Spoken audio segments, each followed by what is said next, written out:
ഇടുക്കി കട്ടപ്പനയിൽ നിർത്തിയിട്ടിരുന്ന സ്കൂട്ടറിനുള്ളിൽ കയറിയ മൂർഖൻ പാമ്പിനെ പിടികൂടി. കട്ടപ്പന CSI പള്ളിക്ക് സമീപം നിർത്തിയിട്ടിരുന്ന സ്കൂട്ടറിൽ നിന്നും പാമ്പുപിടുത്ത വിദഗ്ധന് കെ. ഷുക്കൂറാണ് വനം വകുപ്പിന്റെ നേതൃത്വത്തിൽ പാമ്പിനെ പിടികൂടിയത്.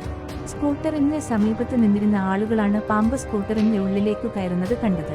തുടർന്ന് വാഹന ഉടമയെയും പാമ്പ് പിടുത്തവിദഗ്ധൻ ഷുക്കൂറിനെയും വനപാലകരെയും അറിയിച്ചു. വർക്ക്ഷോപ്പ് ജീവനക്കാരെ വിളിച്ച് സ്കൂട്ടർ മുഴുവനായി അഴിപ്പിച്ചു. വാഹനത്തിന്റെ ഹാൻഡിലിൽ മീറ്ററിന് താഴെയാണ് പാമ്പ് ഇരുന്നത്. ഏറെ നേരത്തെ പരിശ്രമത്തിനൊടുവിലാണ് പാമ്പിനെ പിടികൂടിയത്.